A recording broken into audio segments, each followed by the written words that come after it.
இது வந்து நம்ம டீம். எங்களுக்கு சரவணா நீங்க போதுமே ஒரே ஒரு வார்த்தை, நம்மளுடைய சிஎஸ்கே இந்த வருஷம் எப்படிப்பட்ட ஒரு கம்பேக் கொடுப்பாங்கட்டு நீங்க உங்களுடைய கடமை சொல்லலாம். ஷார்ட்டா சொல்லிட்டேன்.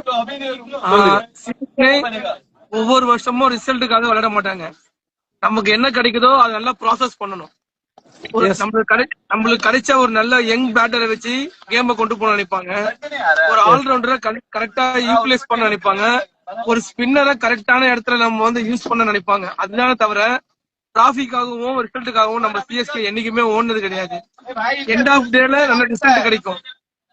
நம்ம டீம் வந்து கம்பேக் வந்து நம்மள மாதிரிலாம் கொடுக்க முடியாது.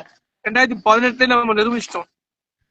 அந்த டேடிஸ் ஆர்மின்னு சொல்லி ட்ரோல் பண்ணாங்க, இப்போ பேபிஸ் ஆர்மி சொல்றாங்க. நெவர், அதெல்லாம் பத்தி நம்மளுக்கு கவலையே கிடையாது. ஒரு சென்னை சூப்பர் கிங்ஸோட ஃபேனா, ஒரு தலையோட ஃபேனா, இந்த வருஷம் நிறைய பேர் வயிற்றுல வந்து புளிய கரைக்கும். ஏன்னா நம்ம கிட்ட அந்த மாதிரி ஒரு ஸ்குவாட் ஒன்று ரெடி பண்ணுவாங்க. எனக்கு என்ன ரொம்ப ஃபீலிங்கா இருக்குன்னா, தலை எந்த நேரத்துல என்ன பண்ணுவாருன்னு தெரியாது, கொஞ்சம் பயமா இருக்கு.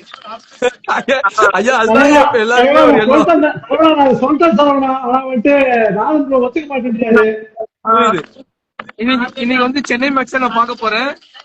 ஓகேங்களா?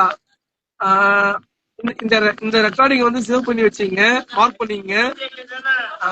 டெஃபினெட்லி ஃபைனல் வந்து சென்னை, அதுல எந்த மாற்றமும் இல்ல. எனக்கு என் பங்காளி மும்பை வந்தா ரொம்ப ஹாப்பி. ஏன்னா அந்த CSK Mumbai L classic match வந்து அவ்வளவு சூப்பரா இருக்கும். இன்னொரு விஷயம் என்னன்னா, ஆர்சிபி ஃபேன்ஸுக்கு வந்து ஒரு இந்த நேரத்துல அவங்களுக்கு ஒரு கங்க்ராட்ஸ் சொல்லணும். ஏன்னா அவங்களுக்கு ஹோம் கிரவுண்ட்ல தான் மேட்ச் ஒரு ஹாப்பியான நியூஸ் சொல்லியிருக்காங்க. ஆமா ஆமா, ஹோம் கிரவுண்ட்ல மேட்ச் நடக்க போகுது. ஒரு ஹாப்பியான விஷயம். ஏன்னா ஹோம் மேட்ச் இல்லாம நம்ம சொந்த டீமை வேற கிரவுண்ட்ல விளையாட போகும்போது பார்க்கும்போது ரொம்ப கஷ்டமா இருக்கும். ரொம்ப போக முடியாது. ஃபீலிங்ஸ் வந்து சிஎஸ்கே ஃபேனா எனக்கு தெரியும். ஏன்னா ஹோம் கிரவுண்ட் இல்லாம கஷ்டப்பட்ட விஷயம். எனக்கு ஆர்சிபி மேட்ச பெங்களூர்லயும் சேப்பாக்கலயும் இந்த வருஷம் பார்க்கணும். அதான் ரொம்ப ஹாப்பியான ஒரு விஷயம். கண்டிப்பா இந்த வருஷம் நம்ம டீம் செம்மையா இருக்கும். ரொம்ப எக்ஸ்பெக்ட் பண்ற ஒரு விஷயம் என்னன்னா, இந்த வருஷம் தலை ஏதோ ஒண்ணு வித்தியாசமா பண்ண போறாரு, அது மட்டும் தெரியும். கேப்டன் ருத்ராஜ் கண்டிப்பா நல்ல ஃபார்ம்ல இருக்காரு, நல்லா பண்ணுவாரு. இந்த லைவுக்கு வந்து இன்வைட் பண்ணதுக்கு ரொம்ப நன்றி. நீங்க ஜாயின் பண்ணதுக்கு ரொம்ப நன்றி bro. My dear CSK fans, உங்களுக்கு எல்லாமே ஒரு குட் நியூஸ் இருக்கு. சீக்கிரமா நான் உங்களுக்கு சொல்றேன். நம்ம ஃபேன்ஸ் எல்லாமே மீட் பண்ணுவோம். மீட் பண்ணி இந்த வருஷம் எந்த ஃபேன்ஸ் எல்லாமே மேட்ச் பார்க்க முடியலன்னு வருத்தப்படுறீங்களோ அவங்க எல்லாருமே மேட்ச் பார்க்க வைக்க வேண்டியதான் ஆஸ் பர் சிஎஸ்கே ஃபேனா எனக்கு வேலை. அதுல நிறைய ஐடியாஸ் பண்ணி வச்சிருக்கேன். நன்றி ப்ரோ, நன்றி ப்ரோ. அடுத்த 2 எபிசோட் நாதன் ப்ரோ கண்டக்ட் பண்ற குவிஸ்க்கு ஜஸ்டிஸ் ஸ்பான்சர் நான் தான். கண்டிப்பா ப்ரோ, நன்றி ப்ரோ. நாம வந்து உடனே ஒரு 2 டைலாக் சொல்றேன். உங்களுக்கு வந்து 2 நிமிஷம் டைம் இருக்குன்னா சொல்லணும்னா never ever give up. Thalapathy ஸ்டைல்ல சொல்லணும்னா finishing touch, one last time, Jananayagan மாதிரி ரைஸ் டுகெதர். இல்ல இன்னொன்னு ஆஸ் பர் ஃபேனா வந்து நான் என்னைக்குமே நெவர் தோனியை மிஸ் பண்ணவே மாட்டேன். ஒன்னே ஒண்ணுதான் மிஸ் பண்ணுவோம், போஸ்ட் மேட்ச் பிரசன்டேஷன் மட்டும் தான் மிஸ் பண்ணுவோம் தோனி கிட்ட இருந்து.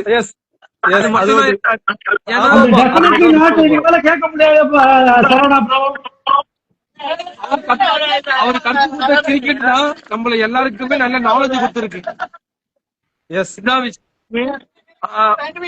லாஸ்ட் ஒண்ணு நான் சொல்லிட்டு கிளம்பிடுறேன். கிரவுண்ட் வந்துச்சு.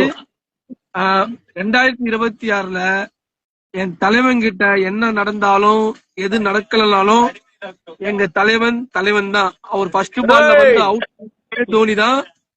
மேட்சே விளையாடலாமே அவர் தோனி தான். தயவு செய்து அந்த மனுஷன் ஃபேன்ஸுக்காக விளையாடுறாரு. உங்களுக்கு பிடிச்சா பாருங்க, பிடிக்கலன்னா கம்முன்னு வீட்டுல இருங்க, அவ்வளவுதான். எங்க சிஎஸ்கே இந்த வருஷமும் 14 மேட்சுமே தோத்தாலுமே நாங்க மியூசியம் முறிக்கின்னு சிஎஸ்கே ஃபேன்ஸ்னு தொடைய தட்டுவோம், அவ்வளவுதான். எங்களை வந்து மொக்க டீமு, எங்க தலைவன் வந்து தோனி ஒண்ணுமே பண்ணலன்னு. ஏன்னா தோனி ஒரு சகாப்தம். அவரை பத்தி நிறைய பேசுறதுக்கு நிறைய பேர் வருவாங்க. அவரோட அந்த மாதிரி ரெக்கார்டு அவர் பண்ணிட்டாரு. இந்த வருஷம் என்ன ஆனாலுமே நாங்க சிஎஸ்கே மேட்ச வேற லெவல்ல செலிப்ரேட் பண்ணி பார்ப்போம். கன்ஃபார்மா குவாலிஃபைட் பிரதர், அது எந்த டவுட்டும் இல்ல. Yes, yes, I know that. Saravana அழ வைக்கிற சரவணா. ரொம்ப மிஸ் பண்றேன். இங்க சூரத்துல இருக்கேன் நானு. சீக்கிரமா சென்னை வந்துட்டு ஏகநாதன் ப்ரோ நிறைய பிளான் பண்ணிருக்கேன், எல்லாரும் வாங்க நான் சொல்றேன். Yes, yes, definitely we'll join along with us. Go Chennai Raja Singers. will join. Yes, bro. Go Okay, Chennai Singers. thank you for your valuable time. Go brother. Chennai Singers. Go Chennai Singers. Go Chennai Singers. Bye. Bye, bro. Bye. Thank you for joining, bro. Thank you, bro. Bye.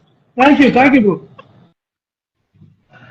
So, அழகா வந்து join பண்ணிட்டு போயிட்டாரு. இதுதான் அண்ணன். அதுதான். நான் சொன்ன ஒரு வார்த்தைக்காக ரெஸ்பெக்ட் கொடுத்து வந்தாரு.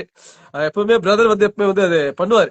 சோ எல்லாருமே அவர் ரிப்ளை பண்ணக்கூடிய ஆள் தான். பட் அவருக்கான அந்த டைம் எப்படி இருக்குன்னு பாக்கணும். பாருங்க, flight or bus I don't know, bus நினைக்கிறேன் டிராவல் பண்ணிட்டு இருக்காரு. இப்ப சென்னை சிங்கம் மேட்ச் இருக்குன்னு நினைக்கிறேன். சோ அந்த டைம்லயும் குரூசியல் டைம்லயும் நமக்கு ஒரு டைம் கொடுத்து வந்து ஜாயின் பண்ணி கொடுத்துருக்காரு. சோ அவரோட தாட்ஸ் வந்து எமோஷனலாவே இருக்கு. அவர் என்னன்னா தோனி மிஸ் பண்ண போறாருன்றது அவர் தெரிஞ்சிச்சு அவரு. சோ அதனால அவர் பயங்கர எமோஷனலி அவர் வந்து கொஞ்சம் டிட்டாச், அது சொல்ல முடியல அவரால் அது வெளியே. அதனாலதான் அவர் ரொம்பவே வந்து பேச வெளியே ரொம்ப மனம் உடைஞ்சு பேச என்கிட்ட பேசினாரு.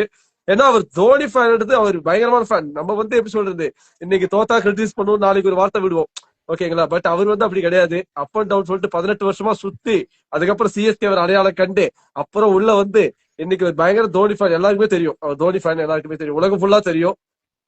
சோ அவர் வந்து ஜாயின் பண்ணி அவரோட குடிக்கக்கூடிய இன்புட் கொடுத்துட்டாரு. சோ எனிவே இந்த வருஷம் செலிப்ரேட் பண்ண போறோம். ஸ்டேடியம் ஃபுல்லா இருக்க போகுது. பட் நீங்க சொன்ன மாதிரி டிக்கெட் தான் கொஞ்சம் பஞ்சமா இருக்க போகுது. டிக்கெட் பிரச்சனை பயங்கர பிரச்சனையா இருக்க போகுது.